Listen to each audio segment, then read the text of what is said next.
मोहर्रमच्या अनुषंगाने आज जिल्हाधिकारी कार्यालय या ठिकाणी शांत व दक्षता समितीची बैठक घेण्यात आली होती। या बैठकीमध्ये जिल्ह्याचे पोलीस अधीक्षक, RDC, ॲडिशनल SP, पोलीस डिपार्टमेंटचे अधिकारी, तसेच MSCB, महापालिका, इतर सर्व शासकीय विभागांचे अधिकारी, कर्मचारी आणि शांत समितीचे सर्व सदस्य त्यासाठी उपस्थित होते। शांत समितीचे सदस्य यांच्याकडून वेगवेगळे जे डिपार्टमेंट्स आहेत त्यांच्याकडून काय कारवाई त्यांना एक्सपेक्टेड आहे, त्याच्यामध्ये महापालिकेतर्फे रस्त्याची दुरुस्तीचा विषय असेल, स्ट्रीट लाईटचा विषय असेल, पाणी पुरवठ्याचा विषय असेल, स्वच्छताचा विषय असेल, आरोग्य ॲम्ब्युलन्सचा विषय असेल, तसेच MSCB सोबत लूज वायरच्या आणि पोलीस डिपार्टमेंटच्या सोबत रूट आणि शांत आणि कायदा सुव्यवस्थेसाठीचे प्रश्न असेल, त्याच्याबाबत त्यांचे सर्व जे सूचना आहेत त्याची नोंद घेण्यात आलेली आहे।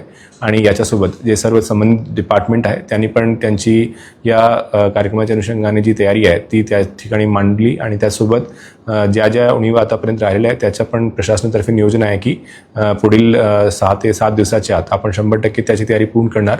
आणि जसं आपले शहराची जी ट्रेडिशन आहे की आतापर्यंत कधी या सणाला कधी गालबोट लागलेली नाही आहे, तीच ट्रेडिशन आपण या वर्षीसुद्धा कंटिन्यू करणार।